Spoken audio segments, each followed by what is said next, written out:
Welcome to Smart Money. My co-host Pat Boyle and I are here to talk to the guy who knows it all about cryptocurrency.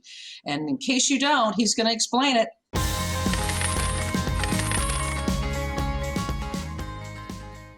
Welcome to Smart Money. We're going to talk about something that's in the headlines a lot, but a lot of people don't quite get it, and it's cryptocurrency. Everything from Bitcoin to Dogecoin to, I got a bunch of others, Coinbase. There's a lot of stuff out there that people are hearing about, and it seems like a pretty interesting get-rich-quick idea. And so we've brought in Bill Sickens, who is going to tell us, as the technology architect, on what we need to know about cryptocurrency. So Bill, let's just start out by asking that basic question. What is it? So to kind of give just a definition here, because there's a lot of buzzwords that go along with this one, and that's true in tech, but really true here, is this idea of being able to have a virtual token that you use to buy goods and services online. So that would be a really broad definition of what this is. And the one thing that's really important about this is a lot of times when you see articles and people are talking about this, there's pictures of a coin, and it's important to know that none of that exists. All of this is virtual. So you're not actually exchanging anything physical with this type of a thing, you know? And from that standpoint, that's where a lot of this comes down to trying to figure out where this is headed. Another buzzword that goes along with this is blockchain. You'll hear that too. It's not another type of cryptocurrency. I get asked that a lot. It's the way that they secure it. There's a lot of technical detail I could go into on that, but it's one of the things that does make it a little harder to hack and makes it a little bit more something that once you have it, you may not lose it. Well, I'm going to dumb it down a bit because I'm still trying to stretch my brain around this. My son is into cryptocurrency, but I don't understand. Do you say, for example, here you have $500 bills, you want to invest it in cryptocurrency and you inject it into the system and it grows, or how do you access it? From that standpoint, there's a similarity to any other currency that's on the market. If I take my $500 and buy the equivalent in euros, I would have the euros, and there's the potential that that would go up or down. Now, one of the things about cryptocurrency is since it's not backed or produced by a government specifically, it does create a situation where it can be used as a worldwide currency. Now, we've seen a lot of this used for something called microtransactions and things like video games and other stuff where you're buying a token. That token is then used online. In that standpoint, think almost like a gift card. So there's a lot of similarities to this, but it is its own unique thing in that the currency itself exchanges at its own rate. So what you're asking about that is the idea of will it go up or will it go down? That is what you're gambling on when you buy it. Well, my kids are saying it's the wave of the banking future. Is it? Yeah.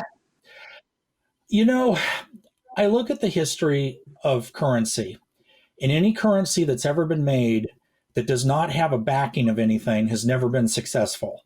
So it doesn't have a lot of historical basis for going into it because it's the same kind of thing. It's not really backed by anything.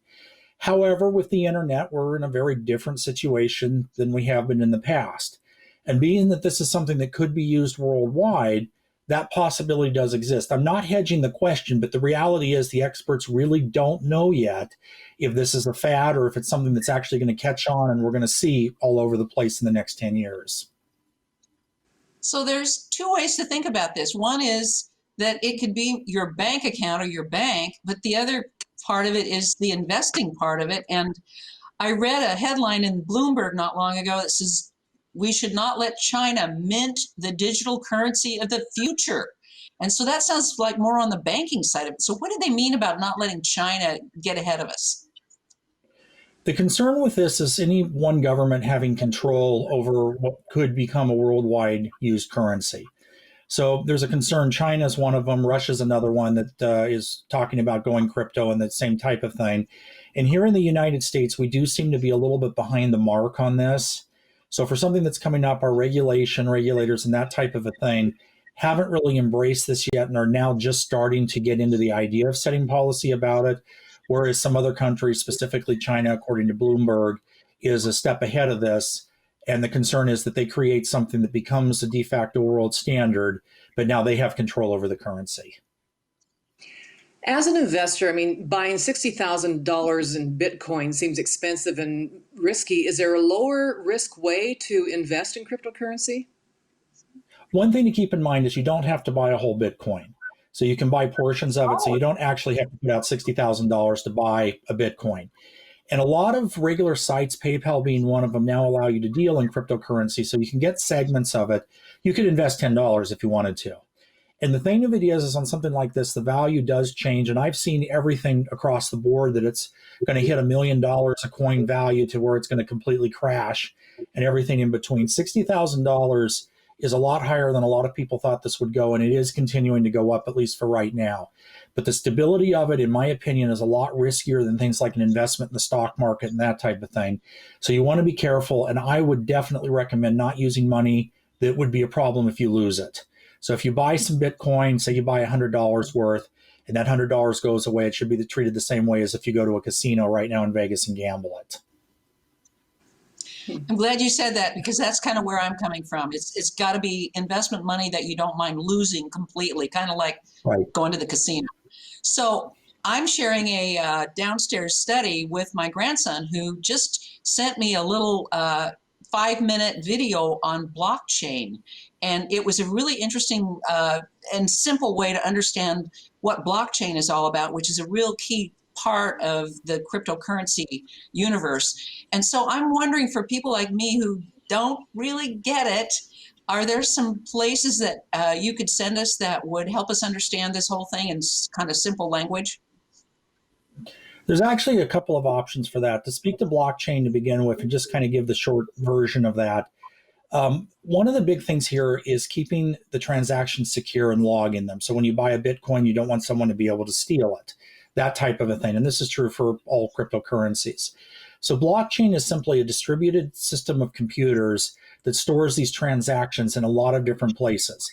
And I'm really oversimplifying with that definition, but that's kind of what it comes down to.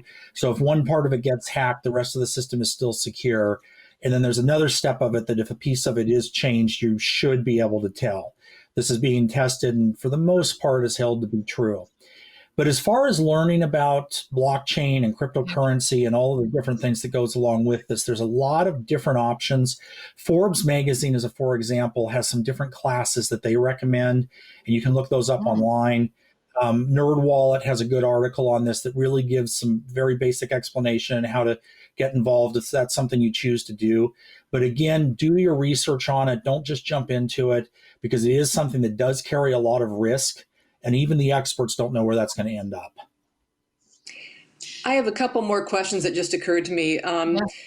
What demographic is embracing Bitcoin? Because my son, who's in his 30s, has embraced it. I, who am over 30, have not. and then the other one is, like, let's say I'm making a huge profit on my Bitcoin or my portion of it. Can I then, let's say I want to buy a new car while it's still holding value. Are there different segments of industry that accept Bitcoin and others don't? Could I take my Bitcoin earnings and go buy a new car? It all depends really on who you're talking to and whether they'll accept it. Tesla, as a for example, will take Bitcoin for a car, but a lot of other dealerships won't. So money is all about who honors it. Everybody takes the greenbacks. It's why it's so widely used. But if someday they didn't, it's just paper in your pocket. And this is the potential of going the same direction in both of these things. As far as a demographic, it's definitely younger. So 40 and below, roughly, and that even could be argued a little bit. But more people seem to use it that have worked with token and virtual transactions based in online purchases, video games, and everything else. So you just have a younger demographic there anyway. So this makes a lot more sense to them. When you get a little bit older, to us that are, a little cautious, going, well, this was worth $5 3 years ago and it's 60,000 now. And, maybe we want to see if that stabilizes first. That's where it's coming from. So can I get real money back? If I went into some Bitcoin, bought $100 of it and it goes to 600, can I get that back in actual real American greenbacks? Yeah, you can cash out as long as you have a service that does it. Again, PayPal's the widest used one that supports this. Okay. They do charge a transaction fee, just like converting currency with regular currency. So if you put $100 in and you were to try to cash that back directly, you might only get 95 back. And it's not a loss of value, it's the transaction fee charged by the bank. Right. So if it goes up to 600 and you get 550 back, but you put in 100 to begin with, that makes sense. So it's just a matter of figuring that out and watching that. Okay, so you mentioned nerdwallet.com and Forbes.com as Yeah, places you could go to do a little tutorial. Yeah, those are two places that are credible to start with.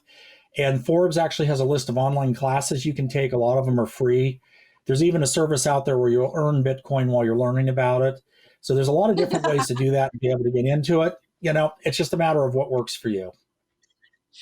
Pat, this is a golden opportunity. Do you have any more questions for Bill?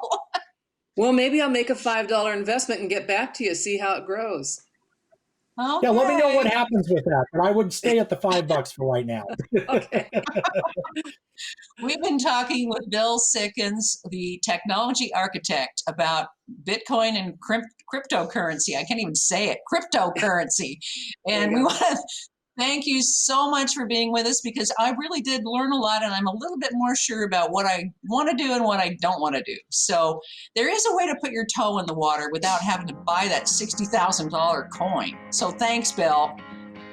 Always a pleasure to be here. I will give my Bitcoin address at the end of the show for anyone that makes money and wants to send me a tip. For more information, go to my website at 60andsingle.com.